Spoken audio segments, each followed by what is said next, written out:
O nosso assunto inicial é saúde versus tecnologia. A gente vai entender um pouco sobre a relação entre eles, saúde e tecnologia, telemedicina. Além de entender um pouco mais sobre inteligência artificial. E para isso eu converso via Skype com o médico radiologista do Hospital Universitário da UFRJ, mestre e doutor em radiologia, Dr. Fábio Noro. Boa tarde, Fábio. Prazer revê-lo. É muito bom poder olhar para você. O Fábio, gente, além desse médico excelente, ele é meu cunhado, ele é casado com a minha irmã, então é um pouquinho da minha família aqui presente, né? Mas não por isso eu estou trazendo o Fábio, é porque realmente a gente tem muito orgulho de ter um mestre, doutor excelente, tão conceituado por todo o corpo clínico, todos os médicos respeitam o que o Fábio traz pra gente. E aí ter esse privilégio de pegar isso, essa bagagem que o Fábio tem e compartilhar com você, pra mim é muito especial. Como vai você?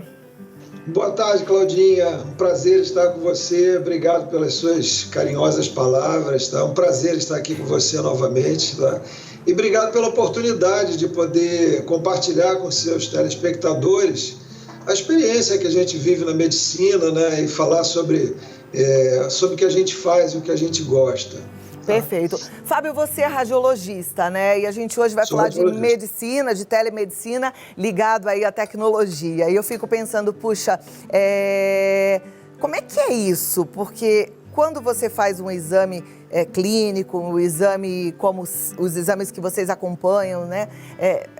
Você tem lá um laudo muito detalhado. Na telemedicina, sim, como é que funciona? Então, Claudinha, a partir do momento que a gente consegue fazer imagens do corpo humano, nós podemos transportar essas imagens para qualquer lugar, né, sob qualquer plataforma. Desde algo mais simples, como você gravar no seu telefone, você transportar essas imagens para um outro colega para discutir um caso, como também você pode trabalhar à distância. Eu posso daqui eu estar examinando pacientes que estão sendo feitos fora do país, muitos quilômetros de distância. Isso faz com que nós possamos atender a uma população mais abrangente. Nós não só podemos fazer discussão de casos interativos utilizando a tecnologia, como nós também podemos levar tecnologia médica para qualquer lugar, no mais recôndito lugar escondido do país. Então, você imaginar que você, por exemplo, na floresta amazônica, é possível se fazer um exame de imagem lá, e como é muito complicado levar profissionais de imagem para que se estabeleçam lá no local, então as pessoas lá que trabalham naquela região podem transportar essas imagens, e com isso a gente pode trabalhar de forma conjunta, mesmo em tempo real, separado por distâncias muitas vezes absurdas. Isso é só uma das formas, né, da telemedicina. Ela pode ser utilizada de uma forma casual, por exemplo, como colegas discutindo o caso através de imagens no telefone celular, como também a telemedicina permite você fazer verdadeiras cirurgias. Hoje, com aparelhos de robótica, é possível você operar um paciente estando em Nova York e o paciente numa mesa cirúrgica em Paris, por exemplo, com um robô. Então, isso é uma das outras coisas maravilhosas que a telemedicina pode permitir. Uau, e realmente ouvindo você falar agora e abrindo esse leque de oportunidades, eu vejo quão positiva ela realmente é, né? E alguns médicos, eles falam, mas e agora? E o exame clínico? Mas os exames que hoje a gente tem através da tecnologia, eles são bem minuciosos, né? Sim, com certeza. O exame minucioso, como você está dizendo, a imagem, seja de ultrassonografia, ressonância, tomografia, não importa o método, ela não veio para acabar com o exame físico que o médico faz ao atender o paciente. Ela veio para complementar, né? Não, é porque a limitação que o médico tem, por exemplo, quando ele no consultório, ele apalpa seu abdômen, tenta apalpar o seu fígado, ele não consegue ter a mesma resolução que um aparelho de ultrassom, ressonância, ou tomografia para avaliar o seu parênquima hepático, né? Então, dessa maneira, a imagem vem para complementar o exame físico que ele faz. Nunca vai deixar de ser feito essa análise inicial que o médico faz numa consulta médica, né? É até uma forma também de estabelecer uma relação de confiança, de proximidade. Então, essa prática do exame físico, ela jamais vai ser abandonada, não deve ser abandonada. Ela não há razão porque existe a tecnologia acabar com o exame físico que o médico faz. Não é esse o sentido. E se isso eventualmente acontece na prática, não é porque foi determinado assim, é porque, por diversas razões... Como, por exemplo, agora, né? Ocorreu um distanciamento entre médicos e pacientes ao longo dos anos. A medicina, que é uma atividade artesanal, ela teve que se transformar numa atividade um pouco mais industrial, atender um número maior de pacientes, com um horário mais restrito. Então, essas coisas colaboram mais para o distanciamento entre o paciente e o médico do que propriamente a tecnologia. O que é uma pena, né? Esse distanciamento, desculpa te cortar, mas esse distanciamento muita gente lamenta. Eu mesma fico muito triste quando recebo dos meus telespectadores relatos de consultas que duraram menos que 5 minutos e o médico não olhou no olho do paciente. Infelizmente, a gente ainda ouve falar sobre isso.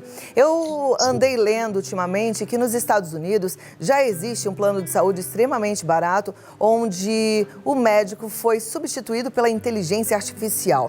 Não sei se isso é mais uma daquelas fake news, mas acredito que não, porque foi de um lugar que me parece seguro.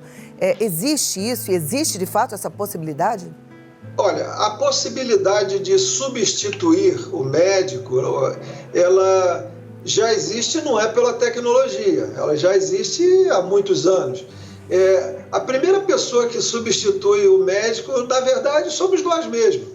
Uma pessoa comum, quando eu estou me sentindo uma dor aqui na barriga, eu acho que é dor de estômago, então eu vou tomar um remédio aqui de estômago, um antiácido aqui para ver se melhora. De certa forma, isso é uma substituição. Você está fazendo uma autoanálise, uma autoconsulta e você está se medicando. Classicamente, o que havia no passado ainda existe, né? Infelizmente, era a consulta no balcão da farmácia, né? A pessoa vai até o balcão da farmácia e fala para o balconista, que na maioria das vezes não é farmacêutico, é um atendente da farmácia, expõe os seus sintomas e o balconista acaba prescrevendo algum remédio. Isso acontece.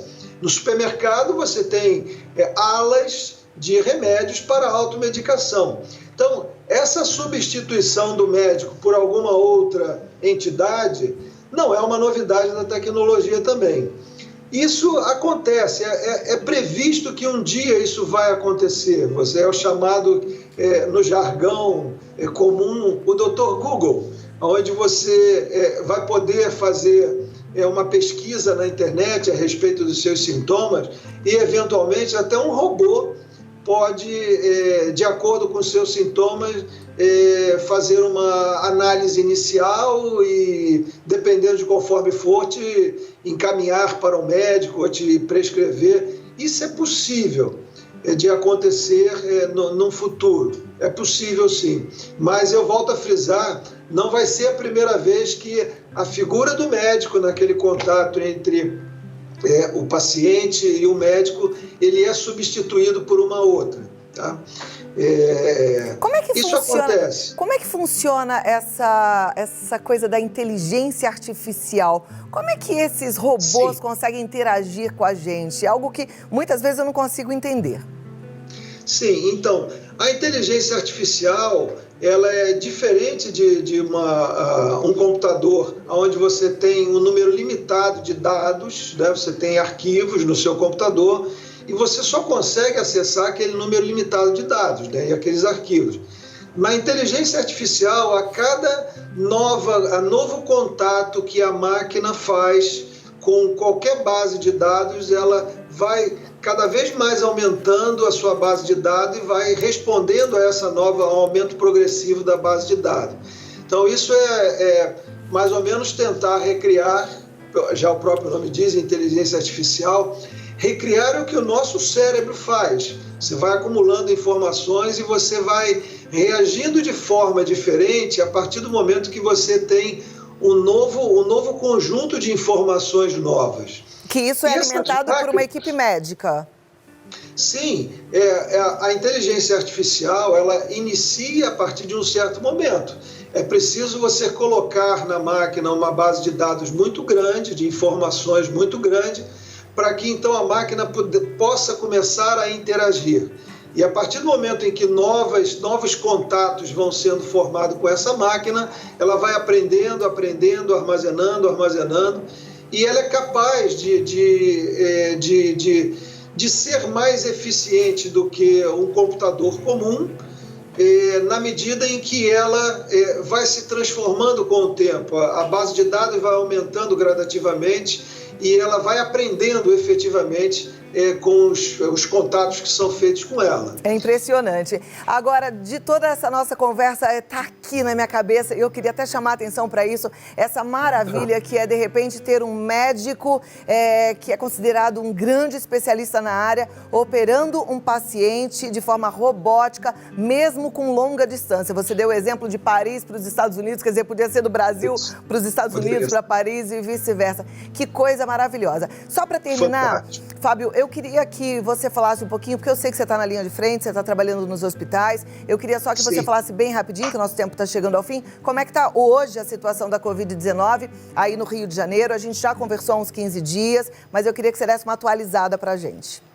Sim, então, o Rio de Janeiro é uma cidade muito grande e muito heterogênea, né? Em algumas áreas, principalmente por onde começou a doença, na Zona Sul e na Barra, a doença mostra um claro declínio. Só para você ter uma ideia, num dos hospitais onde eu trabalho, no pico máximo de ocupação, nós tínhamos 78 pacientes internados em assistência respiratória, no respirador. Ontem eram 35 pacientes internados. O número de pessoas que chegam a esses hospitais com a doença diminuiu substancialmente. Porém, em outras áreas da cidade pode estar ocorrendo um fenômeno inverso, que demoraram um pouco mais a se iniciar a chegada desses pacientes e agora possa estar com o número em elevação. Então, dentro de uma mesma cidade, as diversas regiões vão se comportando de uma maneira diferente. Tá? Mas num número, isso informações da prefeitura, né, de colegas que estão nessa base de dados da prefeitura, informam que, de uma maneira geral, a cidade do Rio de Janeiro há uma tendência de estabilização para queda do número de casos, felizmente. E é um fenômeno que aconteceu na China, na Europa, nos Estados Unidos e vai acontecer aqui também no Brasil, mas de forma diversa. As cidades, as micro-regiões se comportam diferente. Os ciclos são isolados, né? Você pega dentro de um bairro, um condomínio, sempre há uma curva ascendente, uma estabilização e depois uma curva descendente para o número de casos. Bom, que essa curva comece a ficar cada vez mais descendente. Foi uma alegria revê-lo, foi muito bom poder ouvi-lo e aprender com você. Obrigada, Fábio. Até a próxima oportunidade. Ele não quer divulgar contatos, mas é bom a gente saber que existe aí médico competente, excelente, que está sempre buscando informação para nos ajudar. E eu amei mesmo essa história dessa telemedicina e dessa coisa de você poder ser operado por uma equipe aqui, mas de repente na supervisão de algum especialista que não está exatamente ali no momento, mas que está junto operando através da robótica. Coisa maravilhosa, né, gente?